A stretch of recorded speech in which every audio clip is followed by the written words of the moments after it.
बिस्मिल्लाहिर्रहमानिर्रहीम। Dear aspirant, मेरा नाम है दिशान अली। आज मैं आपके लिए लेके आया हूँ डॉन न्यूज़पेपर से एडिटोरियल्स और ओपिनियन का एनालिसिस पब्लिश हुए 30 मार्च 2024 को। सो आपने एक फार्मूला अप्लाई करना है, that is TEF. TEF mean time, energy and focus. जितना टाइम और एनर्जी और फोकस आप अपना मैनेज करेंगे और अपने एनर्जी को और फोकस को, टाइम को प्रोडक्टिव चीज़ में लगाएंगे, तो आपकी जो पर्सनैलिटी है वो डेवलप हो जाएगी। और इसके अलावा B mean built, R mean retain, U mean use.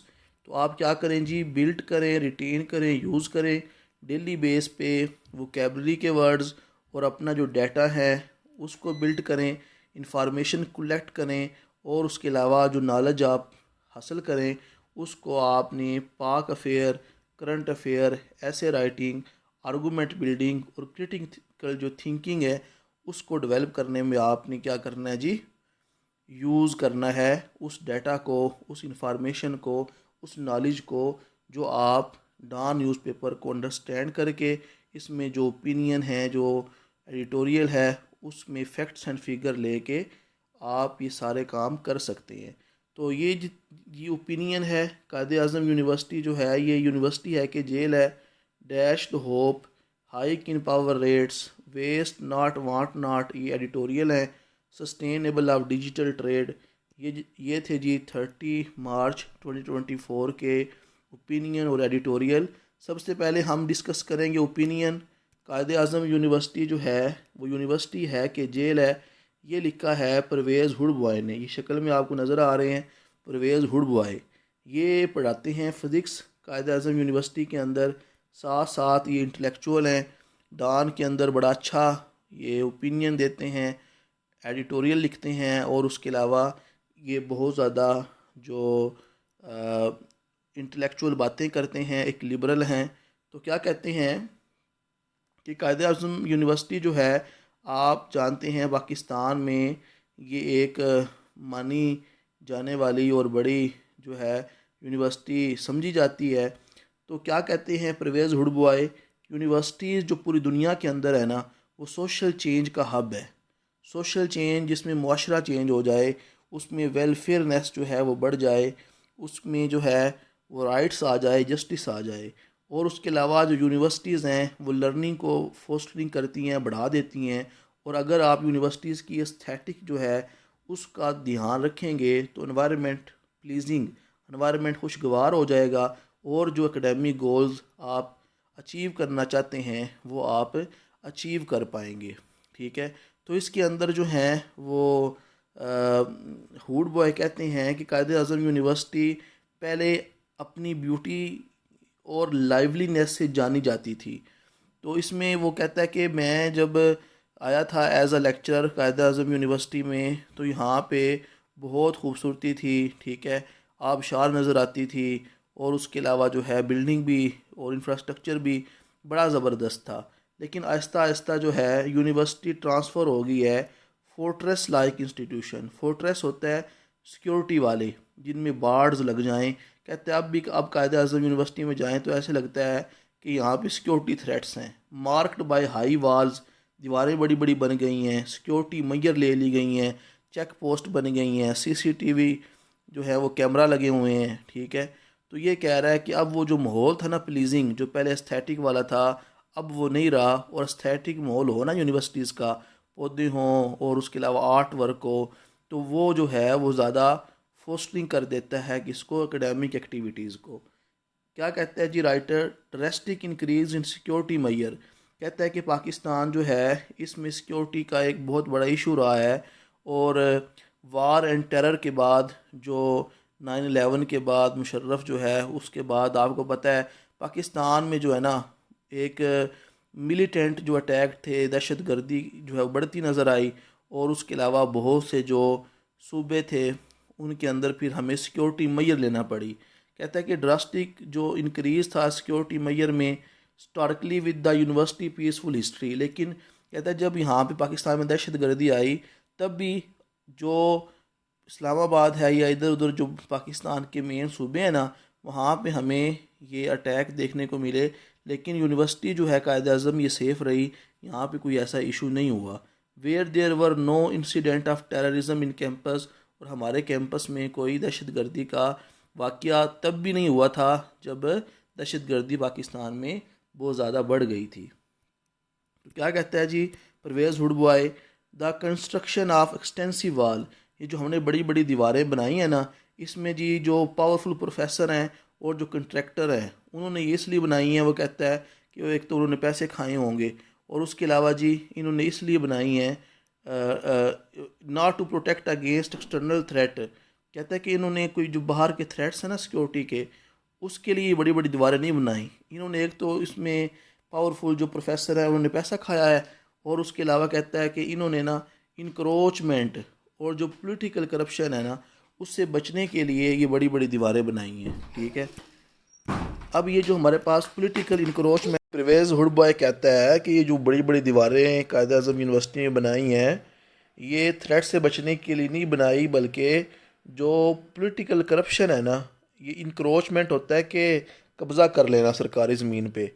तो एक सियासतदान ने कायद अज़म यूनिवर्सिटी की जो ज़मीन है ना उस पर कब्ज़ा किया घर बनाने के लिए। तो फिर एक तो जब इमरान खान था उसने कब्ज़ा छुड़ाया, और उसके अलावा जो है एहतियातन यूनिवर्सिटी ने बड़ी बड़ी दीवारें बना दी हैं। ठीक है, और उसके अलावा कहता है कि जो माहौल था ना कायद अज़म यूनिवर्सिटी का, परवेज़ हुडबॉय कहता है कि मुझे जब नया नया आया था हर तरफ खुशियाँ और बड़ी मॉडर्निज़म नज़र आती थी, अब मुझे कहता है कि बुरके नज़र आते हैं और दाढ़ियों वाले मौलवी नज़र आते हैं, थोड़ा ये लिबरल है तो इस तरह की बातें करता रहता है।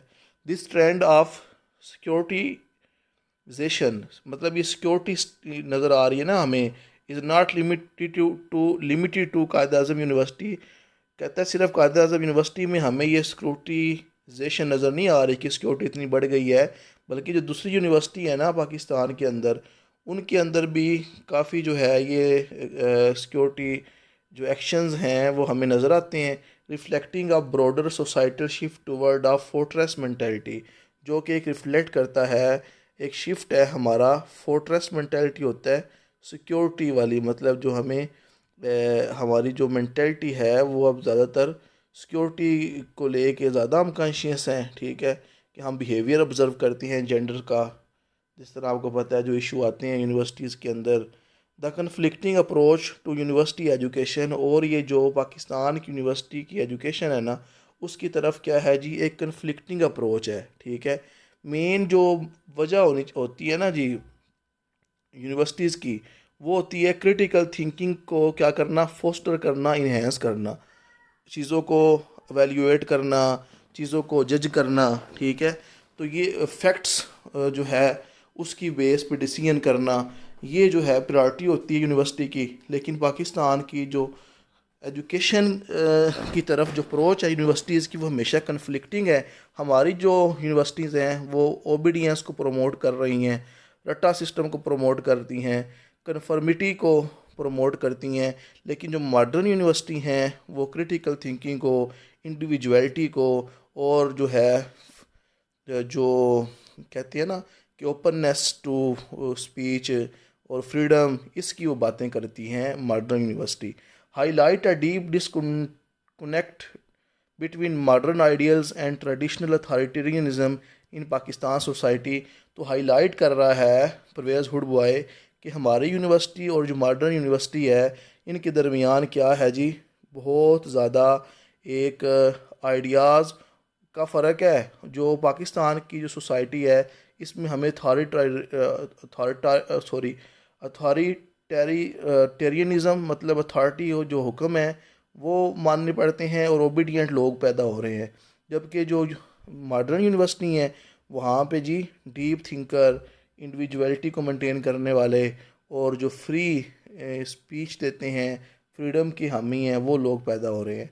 राइटर जो हैं ये परवेज़ हुडबॉय, ये लेक्चरर हैं कायद अज़म यूनिवर्सिटी के पहले, और ये एम्फसाइज़ कर रहे हैं कि कल्चरल एंड रिलीजियस इवोल्यूशन जो है जब तक ये नहीं ना होगी, ठीक है, तो एजुकेशन इंस्टीट्यूशन जो हैं वो सही तरह से अपना काम नहीं कर पाएंगे। और ये जो वैल्यूज़ है ना, फ्री एंड ओपन सोसाइटी, जब तक इसको हम फॉलो नहीं ना करेंगे तो जो एजुकेशन की कोर है वो हमारी माशरे में नहीं आएगा। ओवरऑल जो है ये ट्रांसफॉर्मेशन है डिस्कस कर रहा है जी परवेज़ हुडबॉय। कायद आज़म यूनिवर्सिटी और जो अदर यूनिवर्सिटी हैं पाकिस्तान की ये हमें शो करती हैं सोसाइटल टेंशन। ऐसे नज़र आता है कि जिस तरह सिक्योरिटी जो हैं उसको सेव करने के लिए हमें यूनिवर्सिटीज़ के अंदर चेक पॉइंट्स नज़र आते हैं, कैमरे नज़र आते हैं और ये सिक्योरिटी कंसर्न को लेके ज़्यादा जो हैं ये कॉन्शियस हैं। कल्चरल नॉर्म्स हैं और उसके अलावा ये जो आइडियल्स ऑफ मॉडर्न एजुकेशन है, ठीक है, मतलब ये हमें कम नज़र आती हैं मॉडर्न एजुकेशन की तरफ आइडियल्स, लेकिन ये जो कल्चरल नॉर्म्स हैं और सिक्योरिटी कंसर्न हैं ये हमें ज़्यादा देखने को मिलते हैं। तो ये था जी crux and main points. Quaid Azam university है कि जेल है। दूसरा हमारे पास जो है वो है एडिटोरियल। ये है इसका title waste not want not, ठीक है। तो अभी आज ये जो एडिटोरियल है ये पब्लिश हुआ 30 मार्च को। 30 मार्च को international day of zero waste celebrate किया जाता है और आपको पता है कि इदारा है यूनाइटेड नेशन, ठीक है, एनवायरनमेंट प्रोटेक्शन, ठीक है। ये क्या कहता है, ये कहता है कि रिड्यूस करो किसको, वेस्ट को, ठीक है। और उसके अलावा जी रिड्यूस के बाद चीज़ों को रीयूज़ करना सीखो और चीज़ों को रीसाइकिल करना सीखो। मतलब 3R अप्रोच जो है ये अप्लाई की जाती है माहौल को कंजर्व करने के लिए कि माहौल जो है उसकी उस पे वेस्ट आके क्या कर लें, कब्ज़ा ना जमा लें। तो इसके लिए कहता है कि वेस्ट नॉट वांट नॉट। इस आर्टिकल में वो हाईलाइट करेगा कि ये जो इशू है ना फूड वेस्ट, पूरी दुनिया के अंदर जो फूड है ना वो वेस्ट होती है, ख़ास तौर पे जब कोई इवेंट्स आते हैं। और ये जो international day of zero waste है ये 30 मार्च को सेलिब्रेट किया जाता है। तो इस डे को देखते हुए ये राइटर जो है ये लिखता है कि ये जो वेस्ट है ना इसके बारे में बताता है, जो फूड वेस्ट होती है पूरी दुनिया के अंदर। इट रिवील्ड दैट, ये ज़ाहिर होता है कि हाउस होल्ड डिस्कार्डेड, जितने भी घर है ना वो over a billion meals in daily in 2022। जो अच्छे खाते पीते घर है ना तो 2022 में ये देखने को मिला है कि वो बहुत ज़्यादा जो खाना है ना हाउस होल्ड है वो क्या करते हैं, डिस्कार्ड कर देते हैं, मतलब ख़राब होने की वजह से या एक्सपायर होने की वजह से। तो वो गिरा देते हैं एक्स्ट्रा होने की वजह से। इक्विवेलेंट टू 1.3 मील पर person experiencing hunger world wide. और ये एक 1.3 मील पर पर्सन जो है, मतलब इनमें जितने लोग पूरी दुनिया में भूखे हैं ना, जो भूख से बेचारे मरे जा रहे हैं, उनका वो 1.3 मीन के अगर दिन में वो 3 बार खाते हैं ना तो तीसरा हिस्सा खाना वो खा सकते हैं जितना लोग खाना क्या करते हैं, वेस्ट करते हैं। ये जो प्रॉब्लम है is exacerbated by the fact that the figure is considered a conservative estimate by UNEP Food Waste Index Report। तो वो कहता है कि ये जो हमारे पास आपको देखने को मिलती है ना रिपोर्ट, इससे ज़्यादा जो है ये बड़ी प्रॉब्लम है कि बहुत ज़्यादा जो फूड है उसको वेस्ट कर दिया जाता है। Not only in food waste a moral dilemma, food को वेस्ट करना एक सिर्फ जो इखलाकी जो है ये इखलाकी तौर पर बुरा नहीं है, but it also poses a significant environmental threat. बल्कि वो फूड जो ख़राब हो जाती है जब वो गलती सड़ती है तो उसमें से क्या निकलती हैं, ग्रीन हाउस गैसें निकलती हैं। और ये जो ग्रीन हाउस गैस की जो मिशन है ना ये 8 to 10% क्या करती है जी, कंट्रीब्यूट करती है कि इसमें ग्लोबल वार्मिंग में। मतलब ये जो ग्रीन हाउस गैसें हैं जिस तरह कार्बन डाइऑक्साइड है, CH4 है, ये क्या करेंगी जी, ग्लोबल ग्रीन हाउस गैसों में जितना इजाफा होगा उतनी ही ग्लोबल वार्मिंग क्या होगी, बढ़ेगी। और ये जो गैसें निकलती हैं ना गले सड़े खाने से, वेस्ट मटेरियल से, ये कहता है 5 टाइम ज़्यादा हैं एविएशन इंडस्ट्री होती है जिसमें हमारे एरोप्लेन जब चलते हैं ना उनसे धुआं निकलता है, उस धुएं में भी कहता है गैसें होती हैं। लेकिन जो गैसें वेस्ट जो फूड है उससे निकलती हैं ना वो ज़्यादा हैं किससे, एविएशन की इंडस्ट्री से। While families are responsible for 60% of food waste, जो ख़ानदान हैं वो भी 60% फूड उनमें वेस्ट देखने को मिला है। बिज़नेस हैं जैसा कि रेस्टोरेंट हैं, रिटेलर हैं, फूड सर्विस हैं, वो क्या करते हैं, ज़्यादा स्टॉक कर लेते हैं फूड का। और उसके अलावा जो हैं मिसजड पोर्शन साइज़, और ये जो ज़्यादा चीज़ों को इकट्ठा कर लेना है, इससे क्या होता है जी, चीज़ें एक्सपायर हो जाती हैं, फिर वो जो वेस्ट है उसको क्या करना पड़ता है जी, फूड का गिराना पड़ता है। इन डेवलपिंग नेशन, ख़ास तौर पे जो डेवलपिंग नेशन है उनके अंदर ट्रांसपोर्टेशन लॉस की वजह से फूड लॉस हो जाती है, ख़राब हो जाती है। रेफ्रिजरेशन जो है, मतलब अच्छे बड़े बड़े रेफ्रिजरेटर नहीं हैं, जिसकी वजह से सिचुएशन ज़्यादा वर्स है वेस्ट होने की फूड की, किसमें, डेवलपिंग नेशन में। Highlighting food wastage as a global tragedy, और ये फूड का वेस्ट होना एक बड़ा ग्लोबल लेवल पे क्या है जी, एक ट्रेजिडी है, एक ख़तरा है। पाकिस्तान के अंदर ये जो प्रॉब्लम है फूड वेस्टेज की, ये डीपली जो है गहरी तौर पर हमें फ़ील होती है।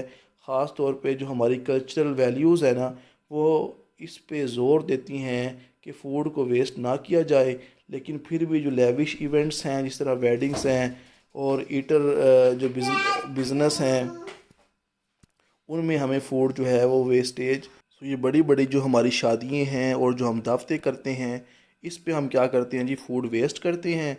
और ये जो फूड वेस्टेज है, इसमें ये जो हमारी ईटरीज़ और जो वेडिंग सेरेमनी हैं, ये क्या करती हैं जी, मेन काज हैं फूड का वेस्ट होने में। इतना खाना भर लेते हैं प्लेटों में, खाया जाता नहीं है, फिर वो ज़ाया जाता है। However there are sign of progress, लेकिन अब बेहतरी आ रही है, अब अवाम में शऊर आ रहा है।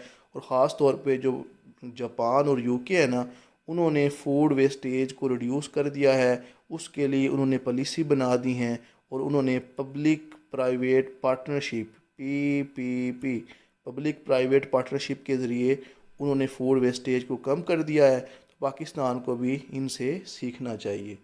उसके अलावा जी, article urges collaborative effort from producer to consumer to curb waste and redistribute surplus food to those in need। तो आर्टिकल ये अर्ज कर रहा है, ये रेडी कर रहा है कि कोलैबोरेटिव एफर्ट्स की जाए, और जो फूड जो है जो बच जाती है उसको, इजाफी फूड को जो ज़रूरतमंद हैं उनको दे दिया जाए, ताकि कोई भूखा ना सोए। It call for government to prioritise food waste reduction. और ये जो आर्टिकल है, ये गवर्नमेंट को कह रहा है कि वो क्या करें, फूड वेस्ट को रिड्यूस करने की प्रायोरिटी सेट करें, और जो नेशनल एजेंडा है उसमें शामिल करें। इस तरह जो है अपना क्लाइमेट जो प्लान है और जो पॉलिसी फ्रेमवर्क है, उसमें इसको इंटीग्रेट कर दें, उसमें इसको ऐड करें, सो डैट हम भी क्या करें, फूड को सेव करने वाले बन जाएं, फूड को बिला वजह वेस्ट ना किया जाए। Similarly business are encouraged to reassess their practice. और जितने भी बिज़नेस हैं ईटरी के, ये जो शादियों वाले, उनको भी इनकरेज किया जाए, considering the true cost of waste for both finance and the environment. ये जो फूड वेस्ट होती है, एक तो ये पैसों का ज़िया है, और दूसरी इसकी जो वजह है कि एनवायरनमेंट को क्या करती है, पोllute करती है, गंदा करती है, क्योंकि इसमें से निकलती हैं ग्रीन हाउस गैसें।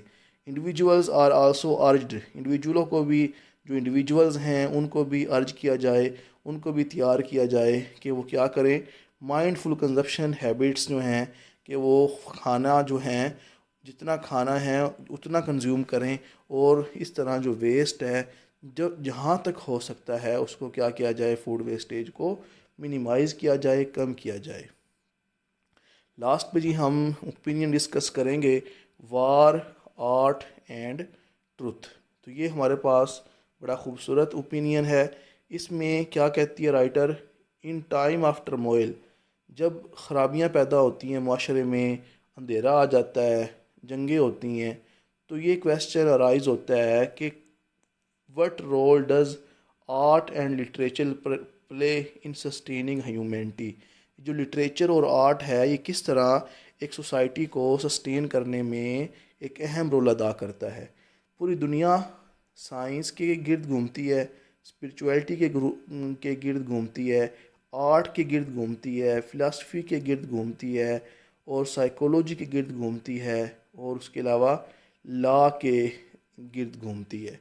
पूरी दुनिया में ये आपको यही नज़र आएगी, ठीक है। अब आर्ट क्या है, इसमें फ़ाइन आर्ट्स हैं, फिर उसके अलावा फ़िल्में भी हैं, फिर उसके अलावा ये जो कपड़े होते हैं कढ़ाई वाले, घरों में जो आर्ट होती है, रंग बिरंगे डिज़ाइन के दरवाज़े, अलमारियाँ, ये सारा आर्ट है। और उसके अलावा लिटरेचर, आपको पता है कि इसमें जो फीलिंग्स होती हैं वो बयान की जाती हैं, इमोशंस जो हैं वो बयान किए जाते हैं। तो पाकिस्तान जो कि अभी पॉलिटिकल यहाँ पे अनस्टेबिलिटी है, सोशल चैलेंज हैं और उसके अलावा इकोनॉमी हमारी जो है वो स्टेबल नहीं है, तो हमें ज़रूरत है कि हम क्या करें, क्रिएटिव एक्सप्रेशन करें, लिटरेचर का फ़ायदा उठाएं और आवाम के अंदर जो है लिटरेचर की मदद से, और लिटरेचर में आपको पता है पोइट्री भी आती है, ड्रामा भी आते हैं, इनके ज़रिए आवाम में जो क्रिएटिव एक्सप्रेशन है वो बिल्ड करके उनकी जो मिजरीज़ है ना वो कम की जाए। तो उसके अलावा यहाँ पे वो एग्ज़ाम्पल देती है कि गज़ा के अंदर 5 महीनों से जंग जारी है, पिछले 2023 से 7 अक्टूबर। तो वहाँ पे जो है ना एक अर्जेंसी डेवलप हो गई है कि लोग बड़े नाउमीद हैं, काफ़ी लोग वहाँ पे मारे गए हैं, कुछ बच्चे जो हैं वो ऑर्फन हैं, साइकोलॉजिकली टॉर्चर हुए हैं। तो वहाँ पे आर्ट जो है और लिटरेचर जो है ना उसको इस्तेमाल किया जाए, उनकी मिजरीज़ थोड़ी कम हो जाए। और विट एक यहाँ पे गवाही देता है कि वहाँ के एक ब्रेव जर्नलिस्ट थे, जब वो वहाँ पे लॉस हुए, ट्रेजिक उनका लॉस हुआ, जैसा कि रिफ़ात अलारीर, तो उनकी वो जब मर रहे थे तो वो क्या कह रहे थे, इफ़ आई मस्ट डाई, अगर मैं मर भी गया तो मेरी ये जो है वो आवाज़ ज़िंदा रहेगी। और उसके अलावा ये जो उनके जुमले हैं, ये लिटरेरी जो जुमले हैं, ये मॉर्निंग और जो डेफिएंस है, डेफिएंस होता है जी ओपन रेजिस्टेंस, और जो ओपन जो है ये बहादुरी जो है इसको शो कर रहा है। Emphasizing the power of storytelling amid डेस्ट डिस्ट्रक्शन, कि जब भी आपके ऊपर बुरा वक्त आए, डिस्ट्रक्शन आए, उस वक्त जो स्टोरी टेलिंग है ना वो आपको क्या करती है जी, आपकी जो सोल की मिजरीज़ हैं उनको कम करती हैं।